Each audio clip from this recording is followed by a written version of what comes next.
খবরের প্রথমে দেখে নেব আজকের সংবাদ শিরোনাম। আমার বক্তব্য বিকৃত করে পেশ করা হচ্ছে আম্বেদকর বিতর্কে গর্জে উঠলেন অমিত শাহ। এক দেশ এক নির্বাচন নিয়ে খতিয়ে দেখবে কমিটি, প্রকাশ হলো নামের তালিকা। বাংলাদেশকে গালাগালি না করে নিজের দায়িত্বটা পালন করুন, দেশপ্রেমিক হওয়ার বার্তা নওশাদের। আমরা নিজেদের হিন্দু বলে পরিচয় দিই না, এবার মুখ খুললেন কার্তিক মহারাজ। হুমায়ুনের ঘরে দিল্লি থেকে এলো বিজেপির পুস্তিকা, তৃণমূলের কবির বললেন সিলি মিস্টেক। বঙ্গে বিনিয়োগ করুন, সব রকম সাহায্য করব, ইনফোসিসের উদ্বোধনী অনুষ্ঠানে আশ্বাস মুখ্যমন্ত্রীর।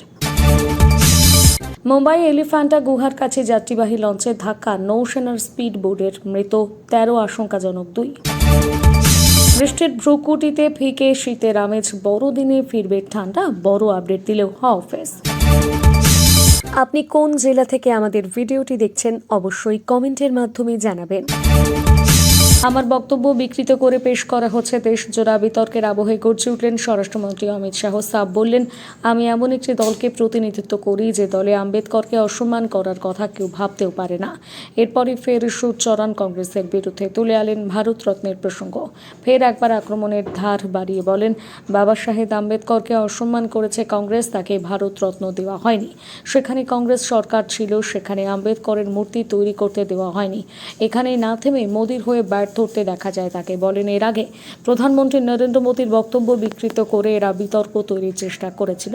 এবার আমার বক্তব্য বিকৃত করা হচ্ছে, কিন্তু ঘটনার সূত্রপাত ঠিক কোথায়? মঙ্গলবার সংসদে সংবিধান বিতর্কের বক্তব্য রাখছিল অমিত শাহ। তখনই কংগ্রেসকে খোঁচা দিয়ে বলেন, এখন এক ফ্যাশন হয়েছে আম্বেদকর আম্বেদকর আম্বেদকর আম্বেদকর।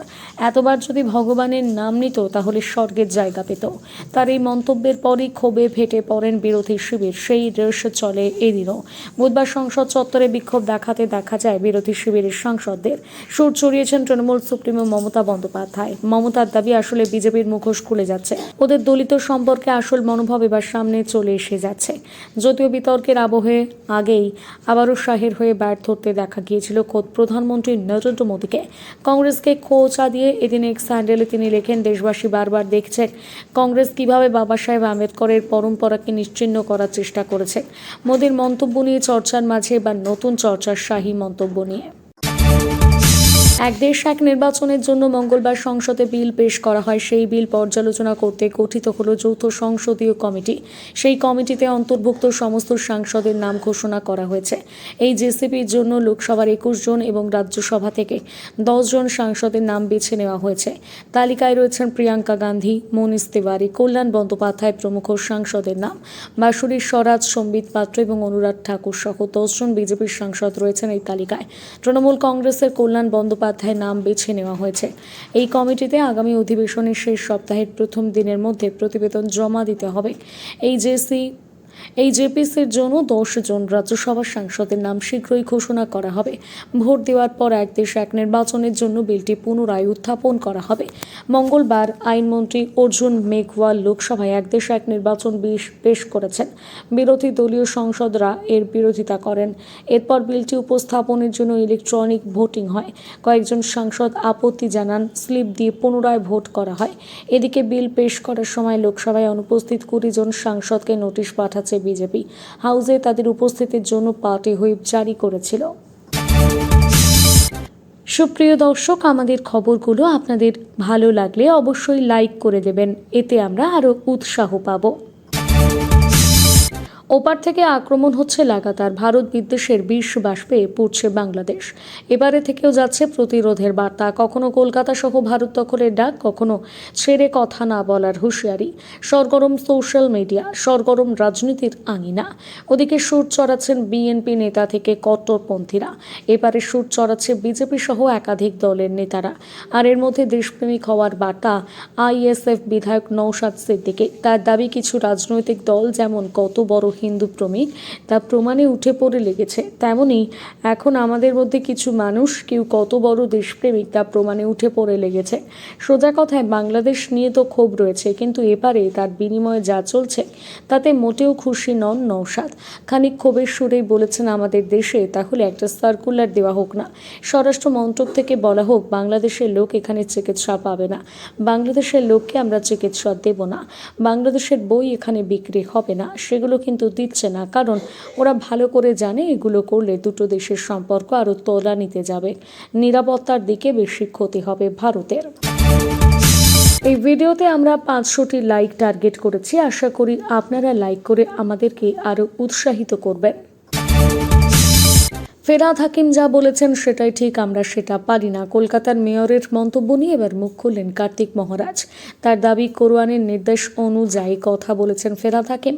সম্প্রতি ফেরহাদের মন্তব্য নিয়ে বিতর্কের সূত্রপাত হয়।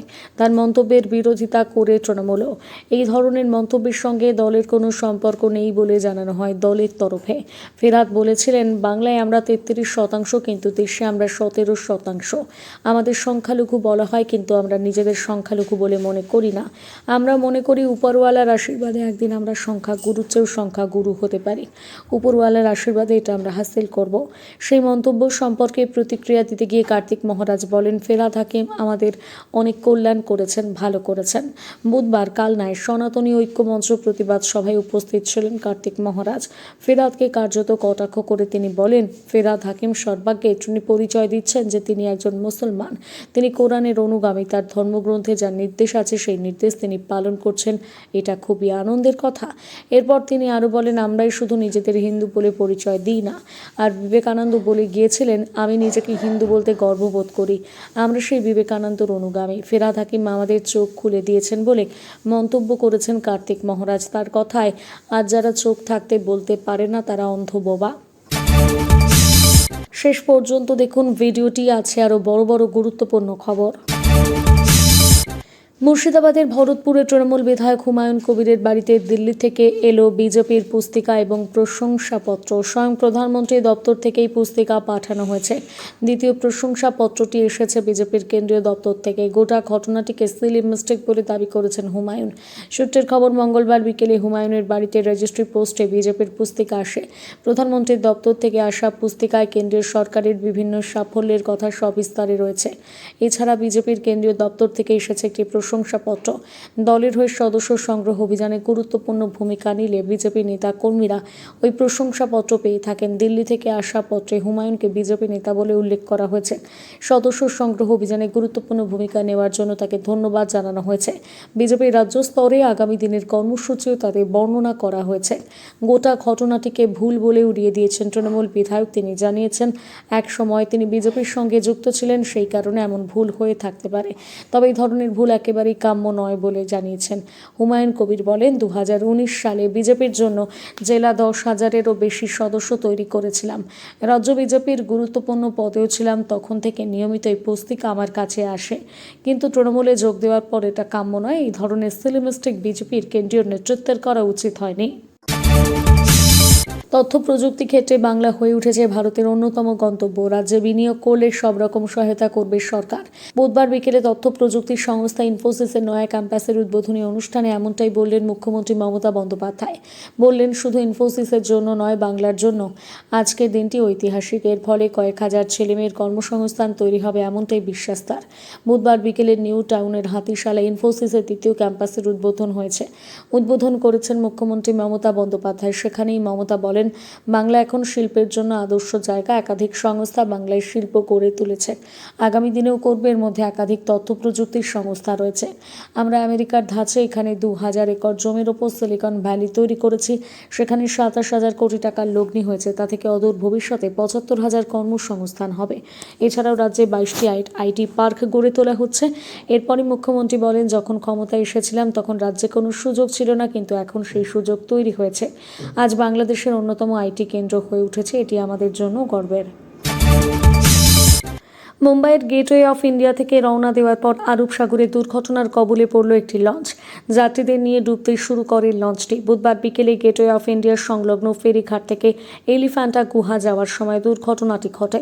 মহারাষ্ট্রের মুখ্যমন্ত্রী দেবেন্দ্র ফডনবিস জানিয়েছেন, লঞ্চ দুর্ঘটনায় 13 জনের মৃত্যু হয়েছে। মোট 85 জন যাত্রী ছিলেন, 5 জন লঞ্চের কর্মী এবং 80 জন যাত্রী। দুর্ঘটনায় এখনো পর্যন্ত 2 জনের মৃত্যু হয়েছে। মৃতদের মধ্যে রয়েছেন 10 জন সাধারণ নাগরিক এবং 3 জন নৌসেনার কর্মী। বুধবার সন্ধ্যায় ফড়নবিশ জানান, বিকেল 3:55 নীলকমল নামের একটি লঞ্চে ধাক্কা মারে নৌসেনার একটি নৌকা। দুর্ঘটনার পর 101 জনকে জীবিত উদ্ধার করা সম্ভব হয়েছে। 2 জন গুরুতর জখম হয়েছেন। তাদের নৌসেনার হাসপাতালে ভর্তি করানো হয়েছে। নৌসেনা, উপকূলরক্ষী বাহিনী এবং পুলিশ 11টি নৌকা এবং 4টি হেলিকপ্টারের সাহায্যে আটকে পড়া যাত্রীদের যত দ্রুত সম্ভব উদ্ধার করেছেন। মহারাষ্ট্রের মুখ্যমন্ত্রী জানান, আরও কেউ নিখোঁজ রয়েছেন কিনা তা এখনও স্পষ্ট নয়। আগামীকাল সকালে তা বোঝা যেতে পারে। স্বজনহারা পরিবারগুলিকে 5 লাখ টাকা করে আর্থিক সাহায্য দেওয়া হবে বলে জানান তিনি। কিভাবে এই দুর্ঘটনা ঘটল তা এখনও স্পষ্ট নয়। ফড়নবিশ জানিয়েছেন, পুলিশ এবং নৌসেনা উভয়ে পৃথকভাবে এই ঘটনার তদন্ত করবে। নিয়মিত সঠিক খবর পেতে অবশ্যই আমাদের চ্যানেলটিকে সাবস্ক্রাইব করুন। কিছুদিন শীতের ঝোড়ো ব্যাটিংয়ের শেষে ফের নিখোঁজ শীত। বৃষ্টির পর ফের শীত ফিরে আসার কথা শোনালো আবহাওয়া দপ্তর। উত্তরে হাওয়ার জেরে বড়দিনের সময় জাঁকিয়ে ঠান্ডা পড়ার সম্ভাবনা। ব্যাটিংয়ের শেষে ফের নিখোঁজ শীত। বৃষ্টির পরে ফের শীত ফিরে আসার কথা শোনালো হাওয়া অফিস। উত্তরে হাওয়ার জেরে বড়দিনের সময় জাঁকিয়ে ঠান্ডা পড়ার সম্ভাবনা। বঙ্গে ক্রমশই পারদ ঊর্ধ্বমুখী। এর মাঝে হতাশার কোনো খবর শোনালো আবহাওয়া দপ্তর। ধীরে ধীরে তাপমাত্রা বাড়ার কথা জানিয়েছে আবহাওয়া দপ্তর। শনিবারের মধ্যে 3 ডিগ্রি সেলসিয়াস পর্যন্ত তাপমাত্রা বাড়তে পারে। আপাতত শীতের নামাজে সাময়িক বিরতি ঘটবে। আংশিক মেঘলা আকাশ। শুক্র শনিবার মূলত মেঘলা আকাশের সম্ভাবনা। শুক্রবার আকাশ প্রধানত মেঘলা, সঙ্গে বৃষ্টির পূর্বাভাস। হালকা থেকে মাঝারি বৃষ্টির সম্ভাবনা। কলকাতা, হাওড়া, হুগলি, উত্তর দক্ষিণ 24 পরগনায় বিক্ষিপ্তভাবে হালকা থেকে খুব হালকা বৃষ্টি হওয়ার সম্ভাবনা। পূর্ব পশ্চিম মেদিনীপুর, ঝাড়গ্রাম, পুরুলিয়া, বাঁকুড়া, পূর্ব পশ্চিম বর্ধমান, বীরভূম, মুর্শিদাবাদ এবং নদিয়া জেলায় শনিবারেও হালকা বৃষ্টির সম্ভাবনা রয়েছে। কলকাতা, হাওড়া, হুগলি, উত্তর দক্ষিণ 24 পরগনা, পূর্ব পশ্চিম মেদিনীপুর এবং নদিয়া জেলায়।